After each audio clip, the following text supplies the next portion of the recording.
It's smarter to be on SportsGrid. 4 number ones, 4 champions, 4 teams that battled and clawed their way here. But here's the thing about 4 number ones. Only one can truly be number one. Incredibly difficult. When the stakes are highest, there's only one place to get all your betting insights. SportsGrid. We've got you covered until only one remains. It's smarter to be on SportsGrid. The team we expected to be a national championship frontrunner all season long and even before the big dance. That is the Duke Blue Devils. I don't care if people are like, oh, anticlimactic. You have the 4 best teams lined up, superstar coaches, young coaches, old coaches, veteran teams, young teams. This has got a lot of great storylines heading to the Final Four this weekend. Only on SportsGrid.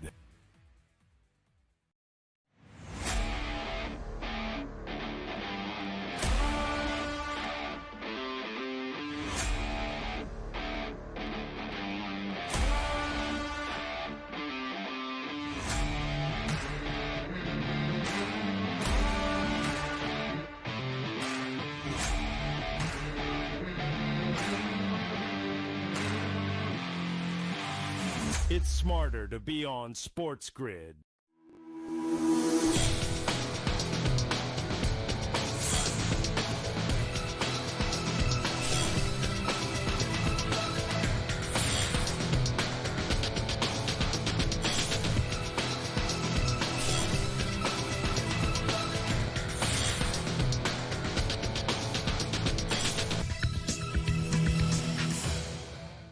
Good morning. Welcome to NewsWire here on SportsGrid here on this Thursday. Great to be back with you here for another edition of the show. And we got a lot to break down here on the program. Lots of action in Major League Baseball last night. We got the Final Four coming up. We'll get a preview with Bill Bender from Sporting News, or actually Michael DeCourcy, I believe, will be with us here on today's show. Bill usually football, Michael baseball. You see where my head is basketball all over the place today. We're off to a good start. Also, Danny Burke will join us, and we'll talk some Major League Baseball as well. But first, let's begin with the story that is percolating around Major League Baseball right now, but surrounding the Players Union, as it looks like they have a new partnership.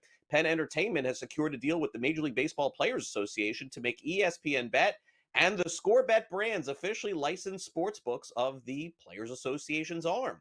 It's a non-exclusive licensing agreement giving ESPN Bet and the Score permission to use players' names, images, and likenesses on wagering websites and apps. So this is the first of its kind, and again, non-exclusive, which means other companies can do the same if they pay the Players Association. Meanwhile, the National Basketball Association, regular season winding down. Also season winding down for the Philadelphia 76ers. That would include Joel Embiid. He's going to undergo arthroscopic surgery next week on his troublesome knee. He'll be reevaluated in 6 weeks and is expected to make a full recovery. Hopefully he gets to play a full season next year for the Sixers. Meanwhile, contract extension season going on right now in the idea that every single young player in Major League Baseball needs one. How about this? Ketel Marte, Jackson Merrill, all these players are getting locked up. Already through 2028, Marte has signed a new agreement, 6 years, $116 million. It includes a player option in 2031 for $11.5 million. And also Christian Campbell, who's basically played a couple of games in Major League Baseball, gets an 8-year, $60 million contract extension with the Boston Red Sox. So why are these happening? We will touch on that on tomorrow's show, potentially. We're expected to have former big league manager Buck Showalter on the program. Now, the top story in all of sports last night had to be this. The Los Angeles Dodgers won again. They were trailing 5-2. They came back to tie it. And then do I need to even ask you who hit the game-winning walk-off home run shot for the Dodgers yesterday? It was Shohei Ohtani bobblehead day. Of course, Shohei Ohtani hits the walk-off shot. 6-5, the final. LA is 8-0 on the Major League season. The flip side of this, by the way, folks, the Atlanta Braves are 0-7 to start the season, and no team that's ever started 0-7 has ever made the playoffs. This is true. Meanwhile, Dave Roberts is running out of words, running out of compliments for Shohei Ohtani after another win, although he does say the team hasn't played all that great. Hard to believe. I mean, it's, I think if you look at our club, we haven't, like I've said, we haven't really played great baseball. And tonight, obviously, was the worst night. Worst game we've played.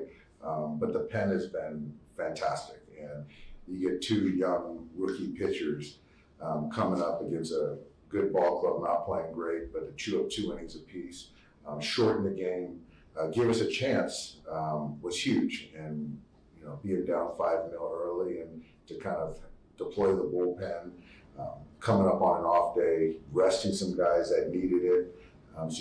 So it allowed us to still manage the workload for these guys, but I can't say enough about Dreyer and Ben as well. And also Kirby hadn't pitched in 3 days, 4 days maybe, and to pitch a clean 7th was huge to give us a chance and keep him relevant and fresh. And so it was just collectively, and Shohei being Shohei at the end, and what better way to finish the game on his bobblehead night with a walk-off homer. All right, so Shohei with another home run, Jackson Merrill with a 2-run home run as well after signing his new contract extension. And by the way, the Dodgers are 8-0 and the Padres are 7-0. Dylan Cease struck out 7 in 6 1/3. The Padres have never started 7-0 until yesterday. Ivan Herrera, he's the catcher on the St. Louis Cardinals. He had his biggest game ever as a pro. 3 home runs as they beat the Angels by a final score of 12-5. He's the first catcher in Cardinals history to hit 3 home runs in one game, which definitely impressed his manager, Oli Marmol. He can hit. He can really hit. He puts together incredible at-bats, rarely swings and misses. It just takes a professional at-bat, man. But those were 3 really, really good swings. So happy to see that out of him. Clubhouse is absolutely loving it right now. So very positive day. Yeah, that's what I've really liked about our club, is they're not giving in. Even if you think about yesterday, it was a frustrating loss, but you go down 3 in extra innings and you come back and put a 3 spot on. Couldn't overcome it the second time, but I just like the overall fight. And then, that game turned pretty quickly. It's a huge blow. You got your number 1 on the mound, and that happens, and the guys answered back immediately. So they're picking each other up, which is a big part of this. So. All right, Garrett Crochet, we'll get to him in a minute. Another huge pitching performance for Boston. But first, Jack Leiter, a 1-0 shutout. The Rangers shut out the Reds 2 days in a row. Leiter struck out 6 in 5 innings. The Reds' offense has gone cold. Meanwhile, the Red Sox have gotten a hot performance to start the season with their contract extension, one of many, by the way. 3-0 the final. Crochet, 8 innings as they pitched a 3-0 shutout in the game yesterday. And Crochet talked about his performance after the win. Yeah. I felt like there were a couple times where I lost it, but the pitchers were competitive enough. And you add in the fact that we were playing pretty solid defense. A couple double plays definitely help your cause. This was the first time you've pitched into the 8th. Yeah. How big a deal was that to, was there a conversation? No conversation. I think that I was just in control leading up to that point. My first start in college, I went 8, and I haven't sniffed it since, so it's funny. But, it felt really good. As ways go to celebrate a contract, yeah. Is that a pretty good one for you? Yeah, I'd say so. Very excited, about the long term, but also really focused on the present. And, it was nice to kind of have a day to let it breathe so that then I could really focus up for the start. Another huge pitching performance in baseball yesterday from Arizona Diamondbacks starter Zach Gallen. He tied a career-high 13 strikeouts. The Diamondbacks beat the Yankees 4-3. Pete Alonso with a monster series in Miami, a grand slam a couple of nights ago, a 2-run or 3-run home run to tie yesterday as the Mets beat the Marlins 6-5 in 11 innings. Alonso was on fire. I was there. He talked about it after. I'm just happy I was able to come through for the team right there. It's just today was obviously a really important game for us, and just happy to help contribute. Take us through the homer. You down 3 there with 2 guys on, and was that one of the cases where you're looking at a home run? No, for me, I'm just looking to just get a good pitch to hit over the middle of the plate, and thankfully for me, I was fighting off some really tough pitches there. I mean, he came at me with his best stuff, and he located some good ones, but especially early in the count. But I was able to just stay under control and let the ball show up where I wanted it to, and thankfully I was able to capitalize. Zach Wheeler struck out 10 for the Phillies yesterday. Trey Turner came back, hadn't played in a bit with an injury. He had 3 hits. The Phillies beat the Rockies final 5-1. Over in the National Basketball Association, a very competitive game last night between Oklahoma City and Detroit. OKC wins this one 119-103, pulling away late. The Thunder are now 64-12 on this NBA season, pushing 70 wins. An incredible year for them. Shai Gilgeous-Alexander had 33 points in this one. He's about to get his first ever NBA MVP. After the game, talked about making sure that the team is focused as they head down the stretch. I would just say it was like winning time.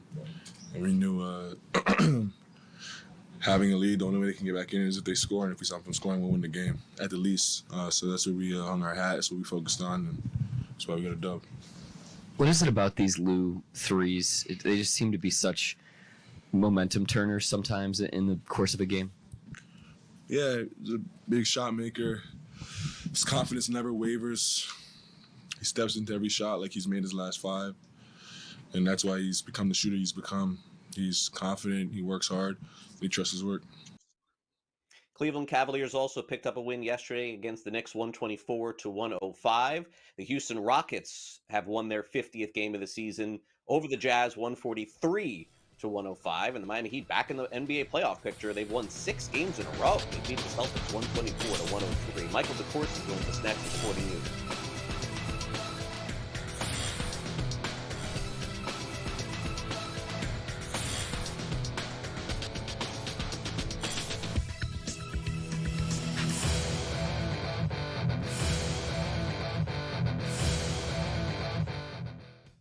The game is on. The stakes are high. But the action isn't just on the field. He's rearranging that rim. Get it inside! SportsGrid's in-game live. Your ultimate second screen experience. Just a little flyer, couple of 15.5-point live line. Every prop, every play, every day. Anything can happen. It's complete chaos. It's smarter to be on SportsGrid. The team we expected to be a national championship frontrunner all season long and even before the big dance.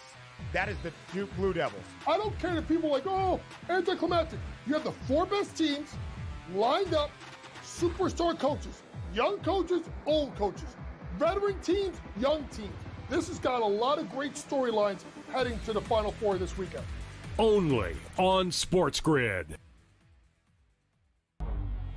Two guys that can do it all. Too much electricity this morning. This is a good time. We're having a lot of fun. I had to do a triple take. Ka-ching!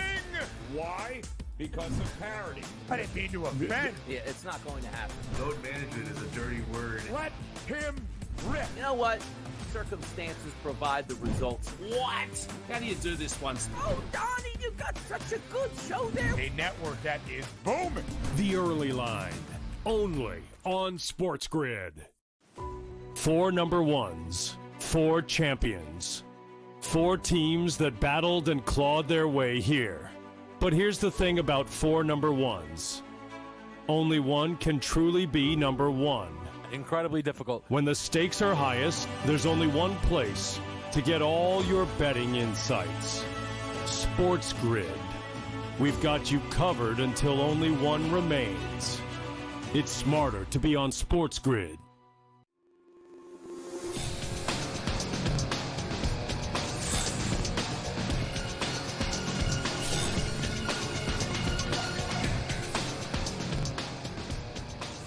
Welcome back to NewsWire here on SportsGrid. We got Michael DeCourcy in the house at the Final Four in San Antonio. The first game is Saturday late afternoon, and then, of course, the next game as well. And Mike joins us now here on NewsWire. And Mike, my wife is like, Saturday night, I don't really see anything on the schedule.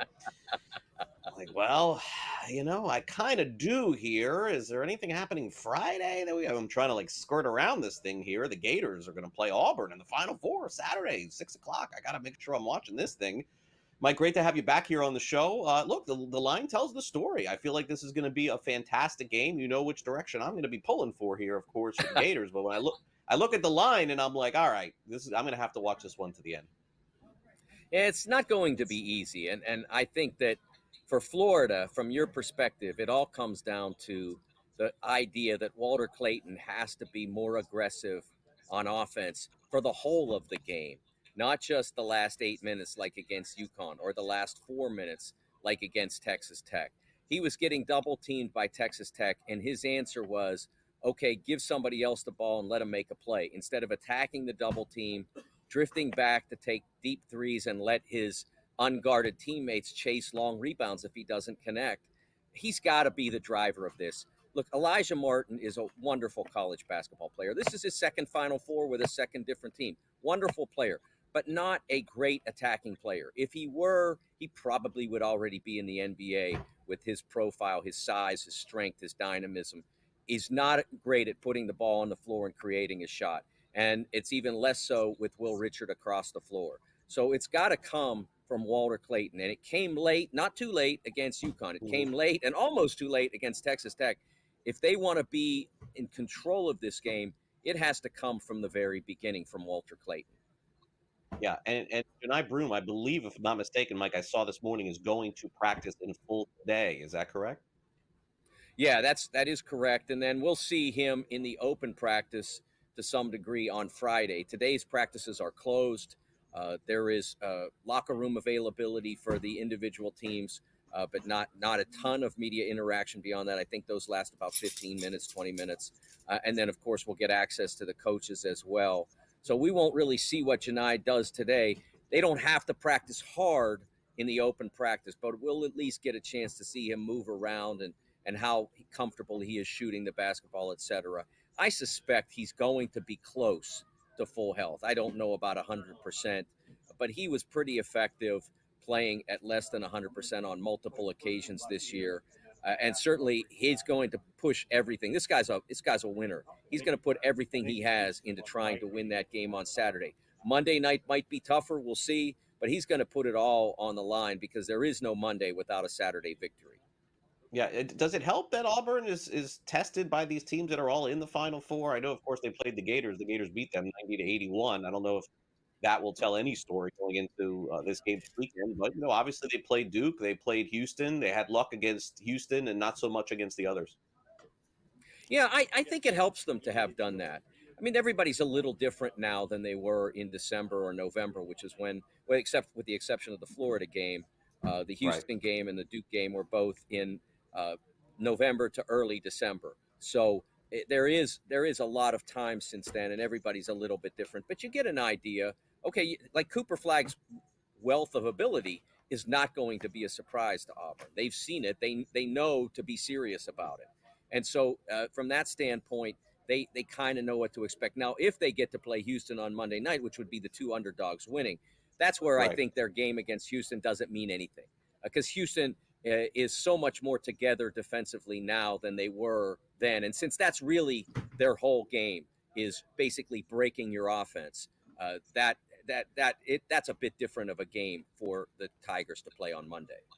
Yeah, it's a good segue to the Cougars here because this total, Mike, is very low for a Final Four game, 135.5 for Kelvin Sampson's team here and Duke. And look, I mean, I think we're going to know very early on which way this is going to go because Duke is generally never a team that's only going to drop 60 on you, right? So if that's the case this weekend, they're not going to beat Houston. Well, I think, Craig, that they have to make peace with the idea that may be the winning score, that the whole game for them is not getting broken.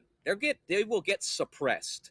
I really believe that because that's how good Houston is on defense. But if you don't get broken in the way that Tennessee did, I mean, Tennessee got completely fractured on offense in the first half of the regional final in Indy. If you just hang in there and don't get mentally broken and frustrated and go away from the things that you can do, not necessarily the things that you want to do or prefer to do, but go to the things you can do. If you're struggling to get the ball to where you want it to go, well, get it to where they're not. You still have options to score from there if you're Duke. So I think that's what Duke has to be about on Saturday. And for that reason, I totally understand where the number is coming from on the total, because they understand that Duke needs to understand that. And they also understand that Houston is going to do everything they can to make Duke struggle. All right, so let's take a look at the odds to win it all. Duke's still the favorite. The Gators have creeped back up a little to plus 280.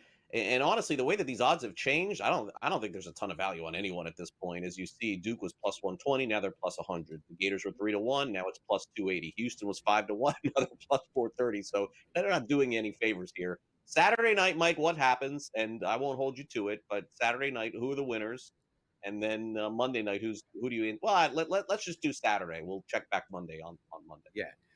Yeah, I picked on my original bracket Duke versus Florida, and for that reason, I'm not going to go against it now and then smack myself in the head when Duke Florida. So I'm going to stick with that. But I will say that of that board that you showed me, I mean, I think there's a teeny bit of value in Auburn as a flyer, maybe, because they are good enough to win this. I don't think Houston is likely to win it, but I think Auburn, I could see a path.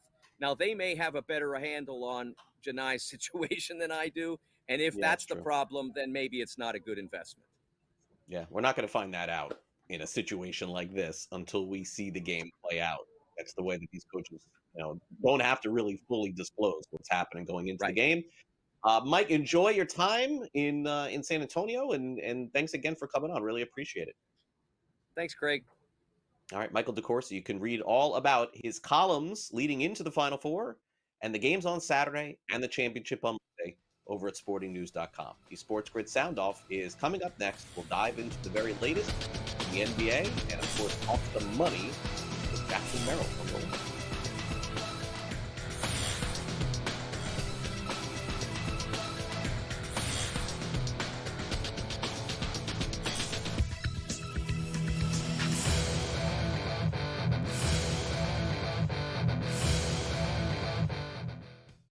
The game is on. The stakes are high. But the action isn't just on the field. He's rearranging that roof. Get it inside! SportsGrid's in-game live. Your ultimate second screen experience. Just a little flyer, couple of thoughts. 15.5 point live line. Every prop, every play, every day. Anything can happen. It's complete chaos. It's smarter to be on SportsGrid. The team we expected to be a national championship frontrunner all season long and even before the big dance. That is the Duke Blue Devils. I don't care that people are like, oh, anticlimactic. You have the four best teams lined up, superstar coaches, young coaches, old coaches, veteran teams, young teams.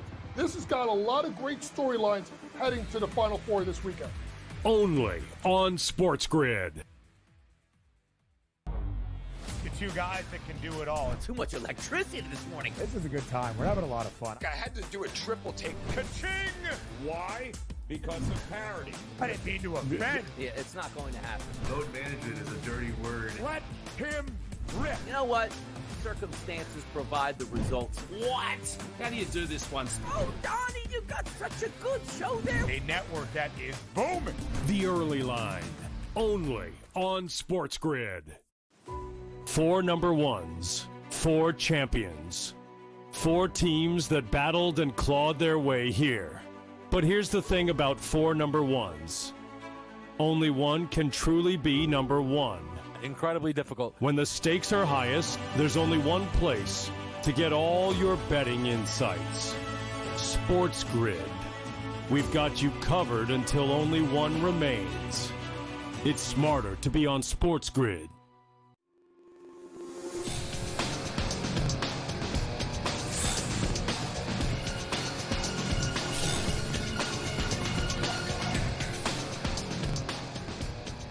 Welcome back to NewsWire here on SportsGrid. Time now for the SportsGrid Sound Off. Kevin Walsh is going to break down where Kevin Durant may end up this offseason. Scott Farrell weighs in on Steph Curry and also a contract extension in Major League Baseball. As I mentioned, time now for the SportsGrid Sound Off.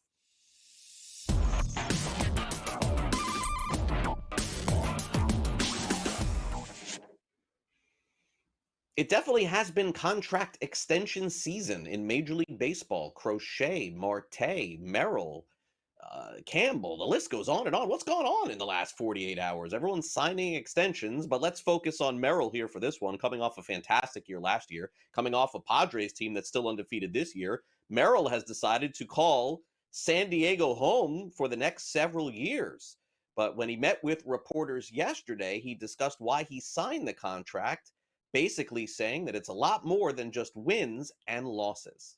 I think just even hearing like an opportunity to sign with the San Diego Padres is enough for me, you know, but I also feel like there comes a line where you know your worth, you know your value. Listen, I know like there's contracts out there that are beyond absurd. They're super amounts of money, but having a relationship with a real human being and a real team like I have here, you can't beat that, you know? You can't just sign for $700 million and want everything to be perfect, you know? I got people all around the clubhouse that are supporting me, supporting my family. You know, they ask about my personal life every day. So, you know, I'm just gracious for that. And I know it's going to be the same way for the next 9 years. Specifically, like, since you've been in the major leagues, I know you wanted to be here from the start, but specifically since you've been in the major leagues, what is it that has made you kind of fall in love with this place? I just think the energy always, it doesn't matter if it's the energy from the fans or the energy from the team or the energy from the coaches or people outside the field. There's just always a certain energy, always a positive energy here. You know, I've never felt a negative energy. Even when we lose games, it's just like, how can you be so upset about where you are right now? You're playing in the big leagues, you're playing in San Diego. Like, there's really not much to complain about. So I think just Schulte always says a winner's find a solution, you know, and that's what we do here. So that's what I want to keep doing. Very well said by Jackson Merrill, now a very, very wealthy young man as well. All right, now let's get the very latest on another wealthy, younger man. Yeah, I don't know. Steph Curry's getting up there in age. In fact, last year, some people were speculating that Steph Curry was toward the end of his career, but he's absolutely had a renaissance this season, putting up 50 just the other day, knocking down threes like crazy, and the Warriors are right back in the thick of the championship picture. Here's Scott Farrell on Coast to Coast on Curry. This guy, he's the greatest shooter ever, and he's still doing it. What's the big deal? What is the big deal that he's 37? Everyone acts like 37 is old. I am literally almost twice his age. What is the big deal? You know what this guy can do? He could literally retire in 5 years and still go down to the YMCA and drop 60 a day. He'll never stop shooting a basketball the rest of his life. All he's going to do is become one of those old, famous ex-players that's in the Hall of Fame, that's a legend, that shows up at games, just like his dad did. His dad shows up at games. His dad was never as good as he is. And his brother is the lost soul. Like, they don't even care about his broke ass. This guy, Steph Curry, can play forever. I think he can keep playing. What is the deal? Like, he's done now at 37? Why? Why not keep playing until he's 40? 41. Why not? No one can stop him. He shoots at will from anywhere, and he keeps his mind and his body in perfect condition. What's the problem?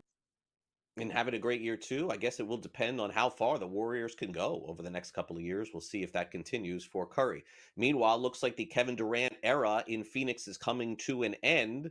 He's currently hurt. The Suns are on the verge of missing the playoffs. Here's Kevin Walsh as to how this thing could end for KD and where he could end up going. Where will Kevin Durant end up next season? We've heard 5 teams. The Knicks, the Heat, the Timberwolves, the Rockets, and the Spurs. The Knicks, it makes no sense at all. I don't buy it. Miami, I have no idea what they would even possibly be able to offer up to get a deal done and then also have Durant interested in coming. Minnesota and San Antonio, the selling point, young stars. Anthony Edwards in Minnesota, Victor Wembanyama. When we're talking about San Antonio, KD kind of already did that, though, with Devin Booker. Things obviously not working out in Phoenix. The coach situation also not working out in Phoenix. It's one of the reasons the Rockets jump off the page. We know KD has a relationship with Ime Udoka. Instead of that revolving door like Steve Nash, Jacque Vaughn, Frank Vogel, Coach Budenholzer, he can just settle in Houston and maybe finish his career there. Definitely the favorites have to be the Rockets.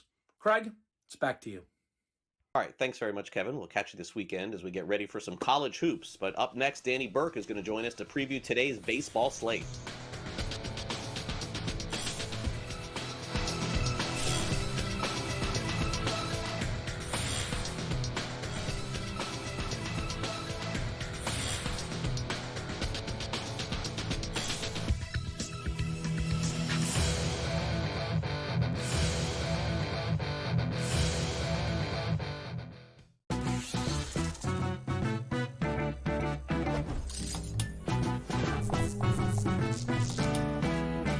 We all know nothing beats the energy of playing live roulette in a casino. But playing roulette online sure does have its perks. At the casino, you'll average 40 to 50 spins per hour. But online, you're looking at 100 to 150. The more spins, the more chance of wins. Now, go get lucky. See you in Las Vegas. Let's get lucky.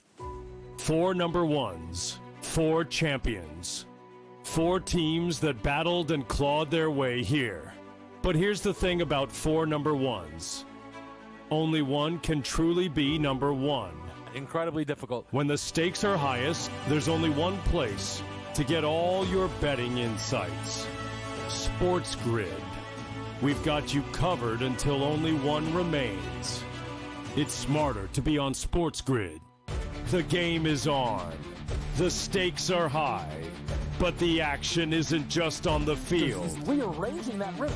Get it inside! SportsGrid's in-game live. Your ultimate second screen experience. Just a little flyer, couple of thoughts. 18.5-point live line. Every prop, every play, every day. Anything can happen. It's complete chaos. It's smarter to be on SportsGrid.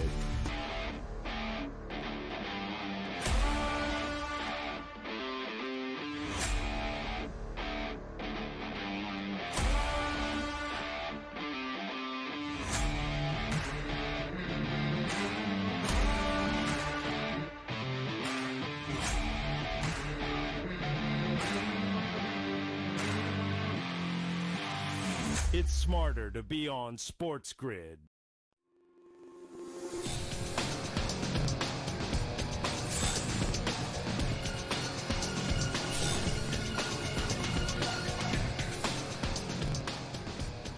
Welcome back to NewsWire here on SportsGrid. It is a very light slate in Major League Baseball today, just 5 games. Danny Burke joins us from Odd Shopper. And Danny, I guess let's start there. Like, do you prefer a very big baseball slate or a very small one? I feel like I ask that question a lot to people who follow the game in baseball. I mean, on the flip side, I mean, I guess it gives you a nice opportunity to just focus on a few games, but less choices, I suppose. What do you prefer? Yeah, I'm certainly a bigger fan of the larger slates, right? There's a little bit more variance into what you can choose and in the betting market in general. When it's narrowed down, then, these odds are going to be a tad bit more sharper since there's limited options to pay attention to. So from a fan perspective as well, and betting, I think just, more baseball, the better. And any sports where we have an abundance of it, I think is a benefit to the viewer and to the bettor. Yeah, definitely so. And I believe there is a tarp on a field right now in Baltimore. So I'm not even sure if this game's going off today at 1 o'clock Eastern, but let's break it down. The Red Sox will take on the Orioles. The Red Sox coming off a fantastic pitching performance from Garrett Crochet. Orioles are slight favorites today at minus 122 in the total of 9. And so it's that time of the year. I mean, honestly, until we get into May and June, Danny, it's still going to be cold. We're still going to have rain issues. And I think that plays a factor into some of the handicapping here. Yeah, without a doubt. And with the weather, the biggest thing that stood out was the wind here. And it's blown out about 15 miles per hour to left center field. So that's why you're seeing a higher total in this game.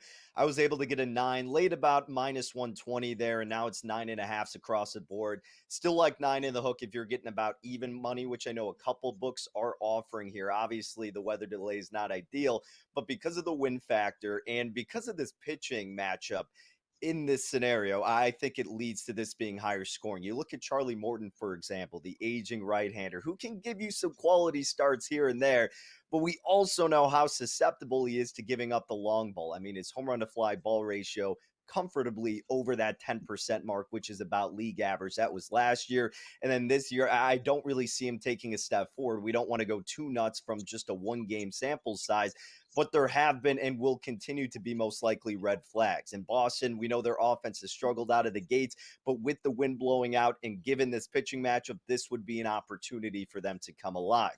Now you flip it around, Tanner Houck, a pitcher last year who I was taking a flyer on for Cy Young. He had a good spurt, but that kind of came back down to earth a little bit. And we saw that in his first start this season. And it was his best career year last year. And I do think we are going to get him more on a plateau type of stage. Yes, I still think he's a quality pitcher, but I don't think he's going to be as dominant throughout the long haul as he was last season. And you're going up against a Baltimore offense that is still incredibly lethal. I think they're top 3 thus far in weighted runs created plus against right-handed pitching. So we know they're going to take advantage of any pitching scenario where a guy may be vulnerable in the home run department with the wind blowing out. So I think there will be enough production from both teams if we do get this game going on to get over 9 runs in this spot, Craig.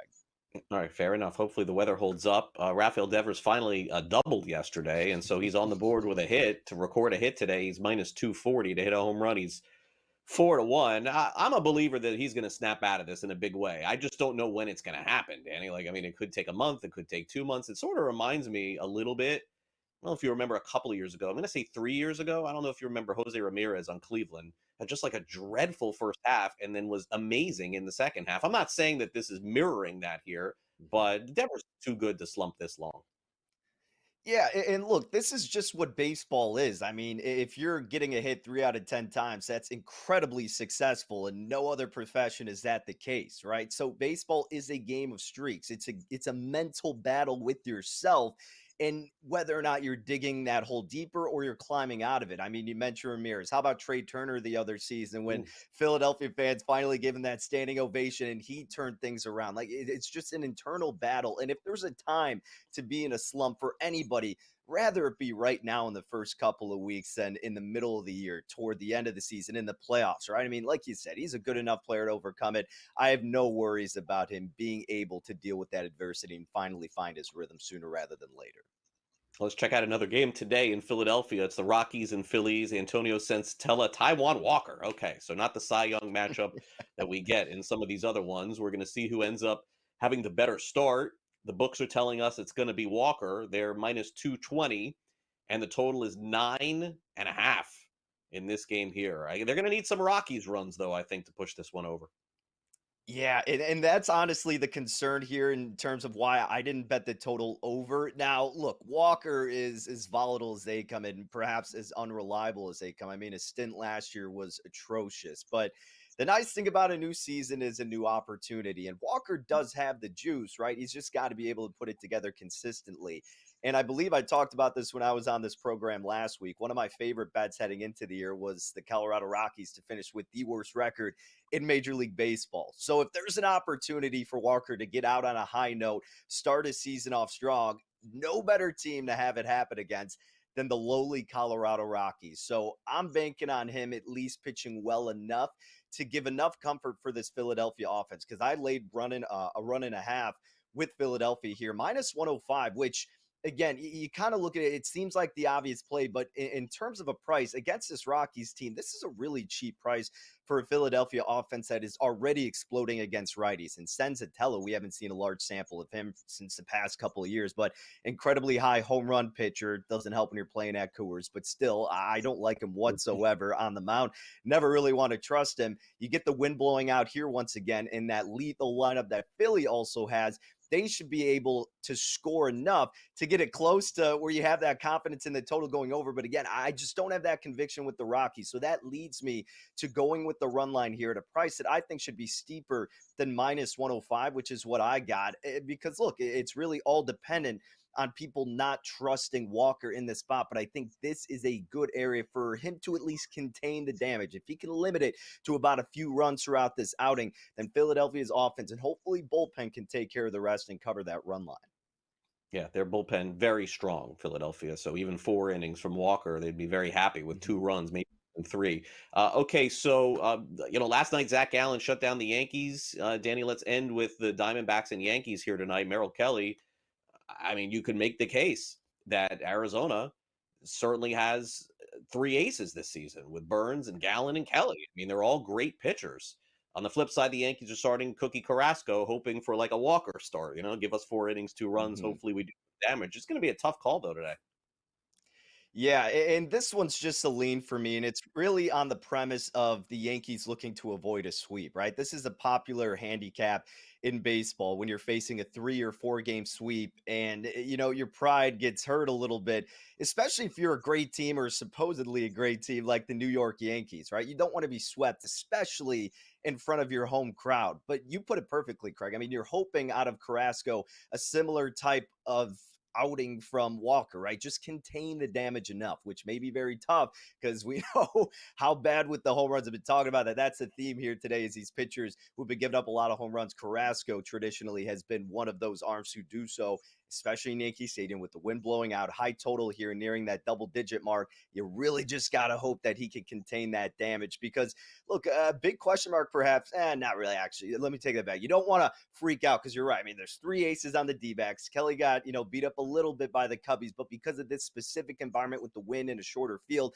I think we may be in for another rough outing from him. So I lean toward the Yankees here at about that -115, -120 range. I don't know if I'll bet it because Carrasco and the amount of runs that are probably going to be scored scares the hell out of me. So this is probably a spot where we look to bet in-game, depending on if there's a lack of scoring early on or if the Yankees, they're getting hits, but they're not scoring quite yet, and Carrasco's doing okay, and you're still getting a good price, right? Just monitor this game. I think it's going to be a great in-game wagering opportunity. Sounds like some great positions to take today. Danny, thanks again for coming on. I really appreciate it. I'm sure we'll catch up next week. Thanks again. Absolutely. Sounds like a plan.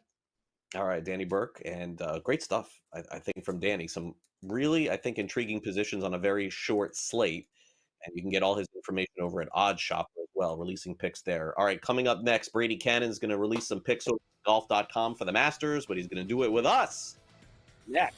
So stay with us here on NewsWire on SportsGrid. We'll be right back after.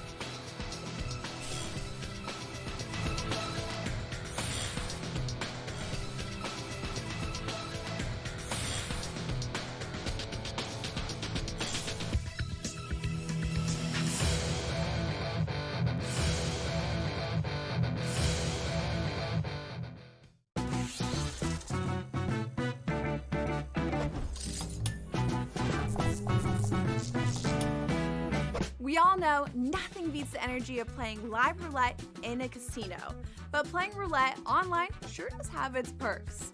At the casino, you'll average 40 to 50 spins per hour, but online, you're looking at 100 to 150. The more spins, the more chance of wins. Now, go get lucky. See you in Las Vegas. Let's get lucky. 4 number ones, 4 champions. 4 teams that battled and clawed their way here. But here's the thing about 4 number ones. Only one can truly be number one. Incredibly difficult. When the stakes are highest, there's only one place to get all your betting insights. SportsGrid. We've got you covered until only one remains. It's smarter to be on SportsGrid. The game is on. The stakes are high. But the action isn't just on the field. He's rearranging that roof. Get it inside! SportsGrid's in-game live. Your ultimate second screen experience. Just a little flyer, couple of 18.5 point live line. Every prop, every play, every day. Anything can happen. That's complete chaos. It's smarter to be on SportsGrid.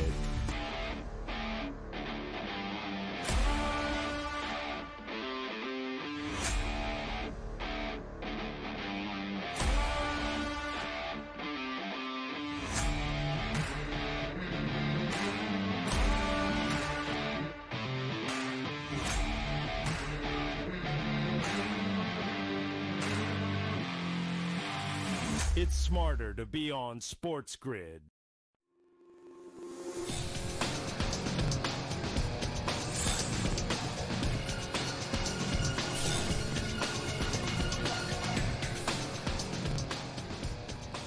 Welcome back to NewsWire on SportsGrid. We've got the Final Four coming up this weekend. Soon as that's completed, the next big event on our schedule here on SportsGrid is the Masters. It's next week. Let's bring in Brady Kannon. He joins us now. And Brady, we got an appetizer, I guess, this week in the Valero Open seems like a pretty good field. Some of the bigger players are playing in this, but obviously most of the players are all focused in on Augusta at this point. Yeah, 27 players in this field for the Valero Texas Open are already in the field for next week at Augusta. And if one of those 27 players does not win this week, then that means we'll have someone else in the field at Augusta. So, 120 some players here in San Antonio that can punch their ticket to Georgia with a win here this week. So exciting times really for everybody in this field, with a possible Masters invitation on the line for the bulk of the field. And then, like you say, a lot of guys trying to get one more competitive tune-up. And, a couple of those guys, you've got Tommy Fleetwood, one shot out of the lead, Justin Rose, one shot out of the lead. So, a couple of these guys that already have their trips planned for Augusta National next week, off to a good start here early on a Thursday. All right, so let's take a look at the updated lines here. As these were the odds before they teed off this morning. Oberg was the favorite at 12-1. Corey Connors 16. As you mentioned, Fleetwood is 16-1. Cantlay's had a lot of success over the last year at 18-1. Jordan Spieth playing in this one at 22-1, and Hideki Matsuyama 22-1 as well. I know you like some other names here, but who amongst the favorites do you think has the best shot of being in contention? Well, I wonder about Jordan Spieth. He hasn't really had great form it seems like a few years now. And now he typically plays well in his home state of Texas, which we are, of course, here again this week. He's won this tournament before. And I think we've seen some flashes of the old Jordan Spieth, certainly this season. But it feels to me like he's really still trying to find that next gear, and it'll be interesting to see if he contends here or not in Texas. Oberg is very familiar with this golf course, went to Texas Tech University and played this golf course a number of times as an amateur. So I don't, and he's only played the Masters one time before, last year when he really, had his coming out party and finished runner-up to Scottie Scheffler. So I think he is really just as focused here at a course that, he knows and loves as much as he is next week. Fleetwood was a guy that I felt that might not be completely focused here because, he's a veteran. He's been around the block a few times and maybe he's just looking for a little bit of a practice round, so to speak, before he travels to Augusta next week. But here he is off to a great start. It was kind of like Scotty and Rory last week in Houston. We said they're probably not looking for much more than a few practice rounds, but if they find themselves in contention, yeah, they're going to go ahead and try and win the darn thing. And that's what ended up happening. Scotty almost forced a playoff last week with Min-Woo Lee. Are you going to pick someone here that's 75-1 to win the Valero Open, Brady, here? Because if so, I got to get my apps open here quickly.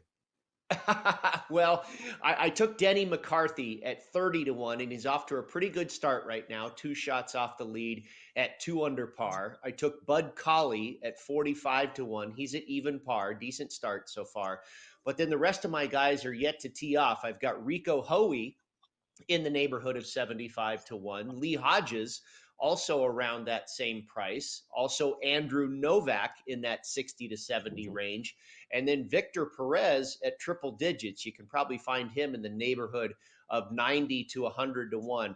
Only one of my guys that I've picked this week, and it wasn't intentional. I just went through the same process. But it turns out only one of my guys is already qualified for the Masters, and that's Denny McCarthy. The other 5 guys are trying to get a win and get in this week, and I think they all have very good chances. We'll see, Craig. Of course, next week, that's what it's all about. That's the biggest tournament of the year next week. Yeah, it really is. I'm getting bombarded with being asked to buy tickets for Live Golf this weekend in Miami. Everywhere I go on my timeline and emails, I guess it's a good thing that the tournament is here in my backyard in South Florida, but I've never been, just guerrilla marketed like this so badly to tickets for something. I'm not going this weekend. I'm taking the weekend off. Do you like anyone here in the Live Golf? I know Bryson is 9-1. He's a possibility. Yep, and I landed on Bryson. This is a massive golf course, Trump Doral, which used to be a mainstay on the PGA Tour. Now it's been 4 years in a row on the Live circuit, but great golf course and a very good prior to major test for these guys. A difficult track, 7,700 yards, and last year we landed correctly on Dean Burmester, and Burmester is one of the biggest hitters in the sport, and obviously so is DeChambeau. So I went with that theme again, big hitters, and DeChambeau is also extremely accurate off the tee. I still think there's some chinks in his armor for Augusta, even though he had a great year last year. I just don't know if he has some of the short game chops for what Augusta National asks of you. But Doral, absolutely. Big boy golf course where it rewards the big hitters. I took DeChambeau at 9-1. And Sergio Garcia at 16-1. We hit him a few weeks ago in Hong Kong for a winner. And I'm going to go back to the well. The guy's arguably the hottest player on the Live circuit right now. He lost in a playoff last year here at Doral to Burmester. I took him at 16-1. And then Carlos Ortiz, who just won a couple of weeks ago in Macau in an Asian Tour event. So the form is good for Ortiz as well. And he's another big hitter. Took him at 30-1. So DeChambeau, Garcia, and Ortiz for a little Live action for you. I know last week you took a couple positions early on the Masters. Any update with anything else that you've done before next week? Brady's going to be on the show next week, folks, to break this down for you, but still a week away. Yeah, I've made some bets really starting in January with Morikawa and Matsuyama, and then I added Tommy Fleetwood. And then I added Brooks Koepka, my lone Live selection so far. And then a wild one at 100-1 with Cameron Young, who has not been in good form, but he's done extremely well here at Augusta in the past. And I did add one this week, Craig, Russell Henley, who just won recently at Bay Hill at 60-1. He's done well at Augusta before. Doesn't have the length off the tee, but boy, he's a really good player. And like I say, he's had past results here as well. All right. It all begins next week. Biggest golf event of the season. We'll preview it for you here on NewsWire. Brady, have a good weekend, and then we'll dive into the Masters next week. Can't wait.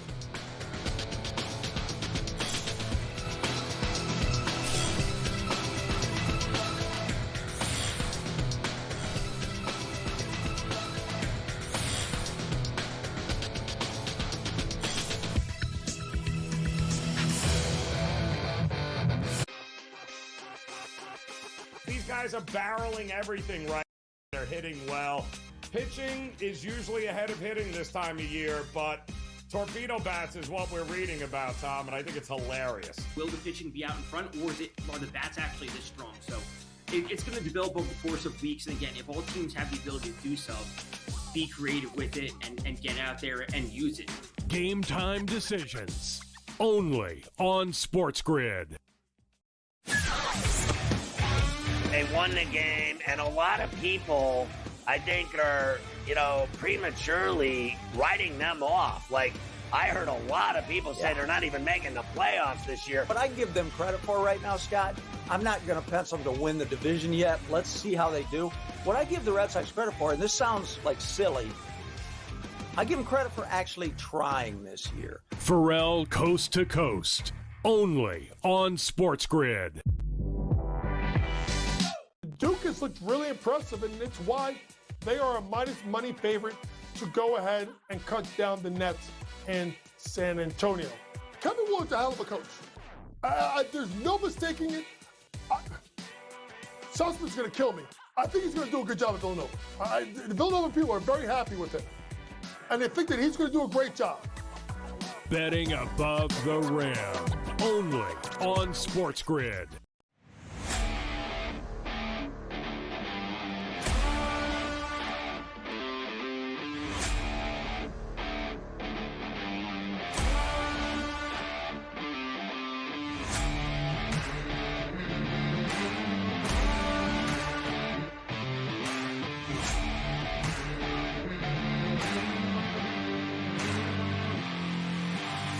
It's smarter to be on SportsGrid.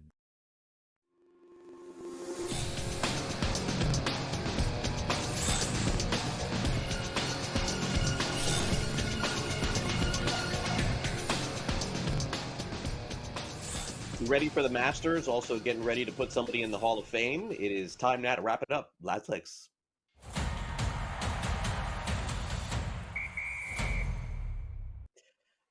All right. Jim Nantz is going to be at least a little bit late to his first day at the Masters. Normally, Nantz will head on over to Augusta over the weekend and start taking part in some of the production meetings and broadcasts. But this year is a little bit different because Jim Nantz, of course, attended the University of Houston.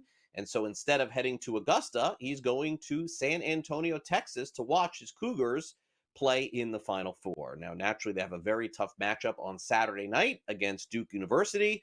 But if Houston does advance and gets to Monday night, you have to wonder if Jim Nantz ain't getting to Augusta until Tuesday. He said, quote, "I have to be there for that. Houston's had a great season, playing very well defensively. They're getting about 5 points on Saturday against the Blue Devils. We'll see if that ends up coming in for Nantz and his alma mater."